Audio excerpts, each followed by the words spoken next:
Okay. Tiong tanya MP, apa salah saya mabuk sikit? Saya bukan orang Islam.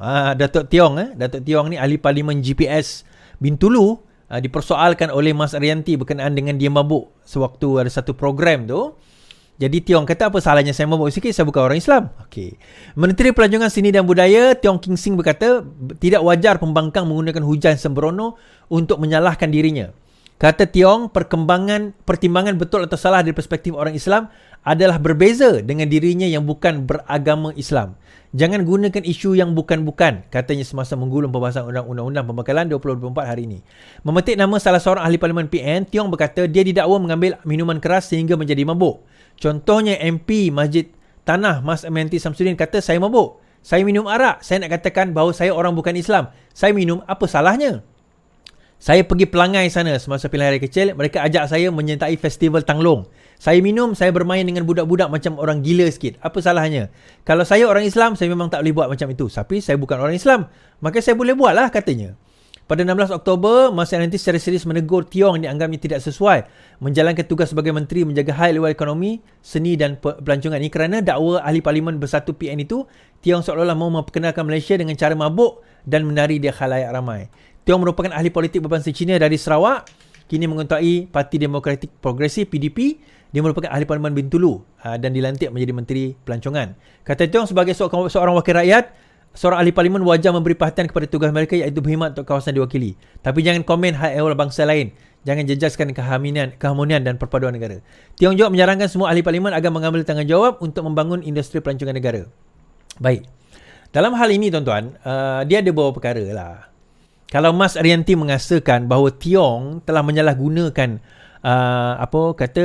masa dia sebagai seorang menteri itu, masa dia ada tempoh di mana dia mabuk sewaktu dia bekerja, okey lah untuk dia nak mempersoalkan sebenarnya. Itu tak ada masalah. Tapi kalau dia di luar waktu kerja dia atau di luar waktu yang dia bekerja, kalau dia nak mabuk, kalau dia nak minum arak dan sewaktu dengannya, selagi mana tidak menyalahi undang-undang, sebenarnya to be honest, apa salahnya? Itu to be honest lah.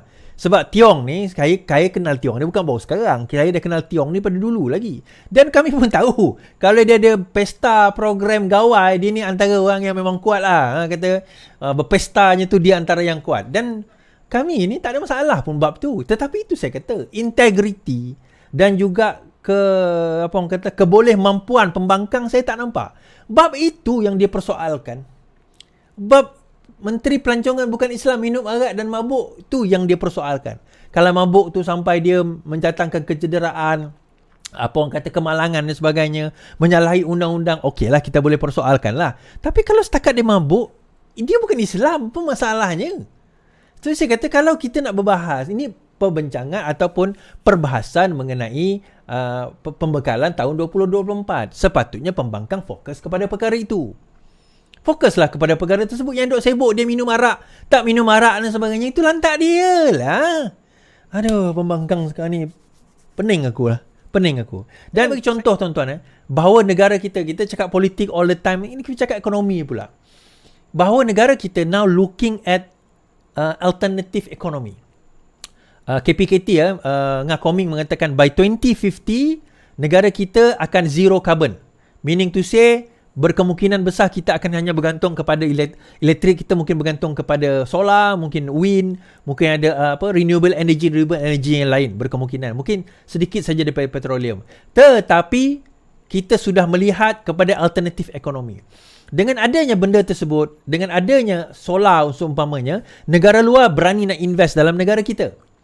Saya bagi contoh sekarang ini Singapura nak beli elektrik pula daripada Sarawak. Saya baca. Kabel dasar laut Kerajaan Pusat beri lampu hijau, Sarawak bincang dengan Singapura. Sarawak telah menerima lampu hijau daripada Kerajaan Pusat untuk melakukan perbincangan dengan Singapura berkenaan pembangunan projek kabel elektrik dasar laut dari Tondong ke negara tersebut.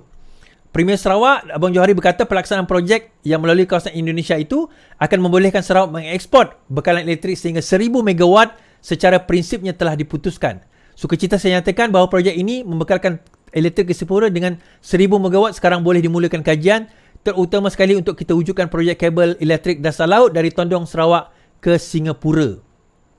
Now, a very ambitious project. Saya tertarik nak tengok sejauh mana. Sebab dulu kalau tuan-tuan ingat tahun 1990-an diwujudkan bakun asalnya, ideanya nak tarik kabel daripada Sarawak pergi ke Semenanjung. Tetapi pada masa itu dianggap sebagai projek itu tak feasible kerana underwater cable terlalu mahal daripada segi kos dia akan jadi antara underwater cable yang terpanjang di dunia. Kemudian daripada segi maintenance pun tak feasible. But that was back in 1990s lah. Sekarang ini kita tak tahu bagaimana keadaan dia, and hopefully benda ini boleh berjaya. So this is an alternative energy yang saya cakap. Alternative economy yang saya cakap, di mana kita boleh generate pendapatan daripada situ. Now, terbaru yang mungkin saya dengar adalah sekarang ini Semenanjung Malaysia pun nak membekalkan kepada Singapura, kerana Singapura dasarnya hendak menjadi free carbon by 2050, di mana mereka akan fully rely kepada solar dan renewable energy. So kita tengok nanti bagaimana mereka pada tahun 2050 dan juga negara kita, adakah kita mampu nak mencapai perkara tersebut. Baik. Saya baca satu kenyataan. Satu hari lepas, semalam saya tak cover benda ni, tapi hari ni saya cover lah.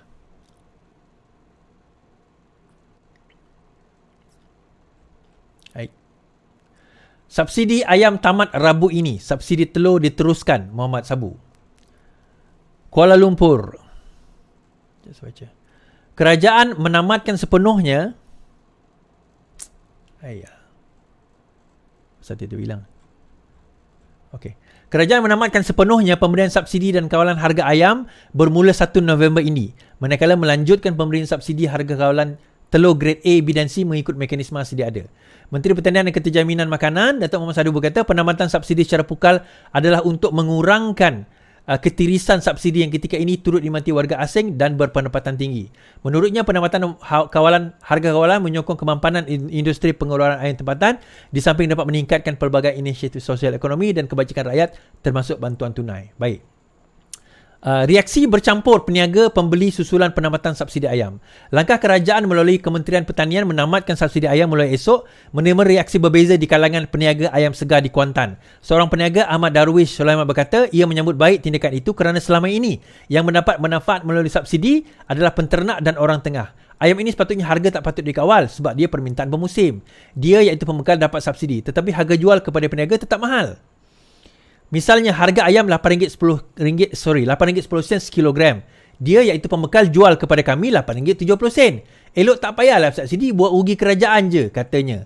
Seorang lagi pembekal ayam segar, Muhammad Abdullah, berpendapat pendapatan subsidi itu dijangka membuka ruang kepada harga ayam yang lebih fleksibel. Bila dah tiada subsidi, maknanya harga ayam akan ditetapkan berdasarkan harga dari ladang dan pembekal. Cuma ia mungkin berubah setiap hari. Hari ini murah, esok mungkin naik. Tapi lebih mudah nak pantau. Jadi pembeli pun boleh tengok hari apa ayam sebab harga akan berubah setiap hari, katanya. Dia turut memaklumkan pemberian subsidi oleh kerajaan sebelum ini hanya menguntungkan pembekal dan peternak. Katanya peniaga tidak menerima subsidi secara terus daripada kerajaan, tetapi perlu menjual harga ayam secara runcit pada harga shilling ditetapkan. Kadang-kadang kita terima bekalan ayam pun dah RM8.40 sehingga RM8.90.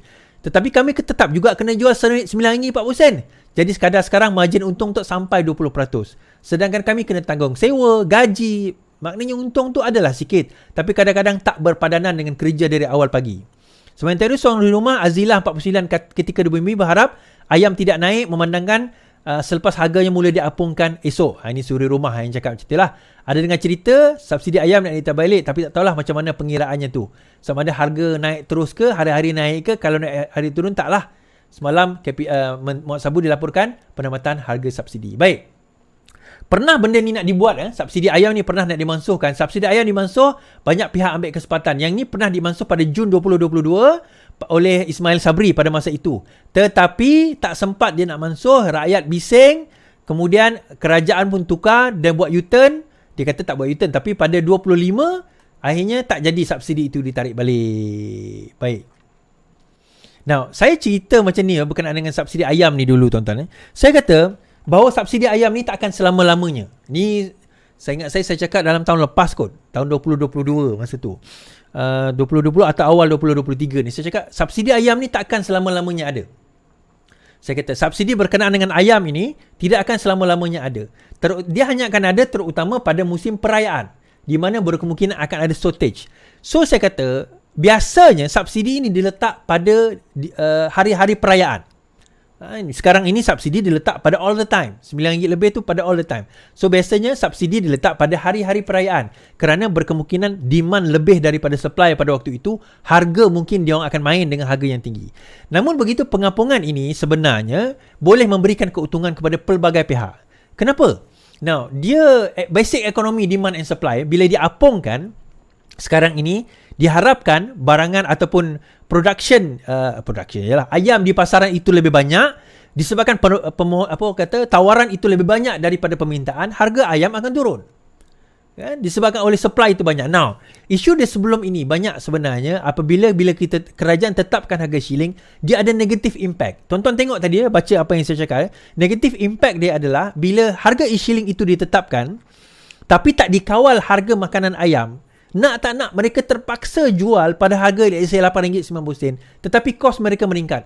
That is why pada zaman 2020, 2021, 2022, ramai di kalangan penternak ayam yang kecil terpaksa gulung tikar kerana mereka tak mampu nak tanggung kos.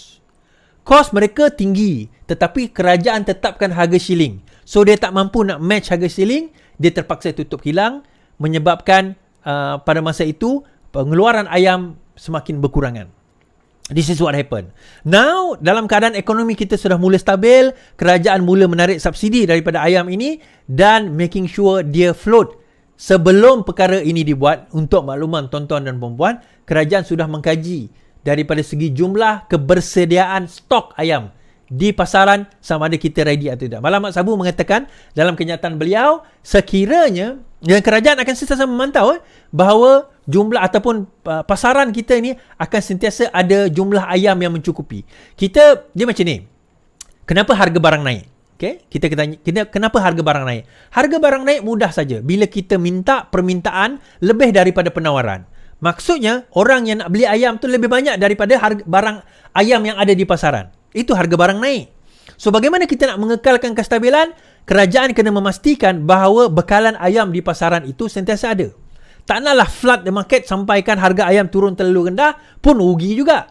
So, dia kena maintain benda tu, ada balance. Jadi sebenarnya subsidi ni ada baik, ada buruk. Terutama bila dia kata subsidi yang manfaat kepada subsidi itu, terutamanya orang yang bukan yang warga asing, orang kaya dan sebagainya, beli ayam dapat subsidi. Itu yang pertama. Tapi lain masalah juga harga shilling. Harga shilling ini juga sebenarnya is not good for the industry in the long run. Dalam satu jangka masa yang panjang, untuk industri sebenarnya dia bukanlah satu perkara yang baik. Kerana bila kita tetapkan harga shilling, pengeluar ataupun pengilang dan sebagainya, peraih, pemborong, mereka tak boleh ambil keuntungan daripada harga kerana dah ditetapkan shilling, dan berkemungkinan besar mereka opted out untuk tak nak berniaga dalam perkara tersebut. Akhirnya kita rugi. So benda macam inilah yang kadang-kadang kerajaan kena balance. Dan kita sebagai pendengar dan rakyat kena faham kenapa kerajaan mengambil setengah-setengah tindakan. Kita jangan jadi pembangkang yang pembanggang, tuan-tuan. Apa-apa je, ini tak betul, ini tak betul, itu tak betul, ini tak betul. Kita kena faham. Nak tak betul tu boleh, bukan kata tak boleh. Tapi biarlah kena pada kadar dan caranya. Dan saya sebut tadi pada tahun 2022, subsidi ni dah nak ditarik pada tahun 2022. Kan, dah nak ditarik pada tahun 2022, tetapi pada waktu itu kerajaan U-turn. Kenapa? Saya setuju juga kerajaan U-turn pada waktu itu. Kita belum fully keluar daripada masalah pandemik.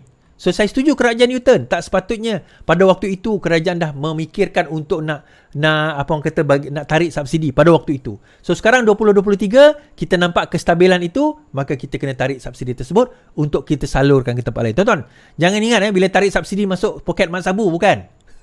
Tarik subsidi ni kita boleh salurkan ke tempat yang lain. Baik, habis kat situ.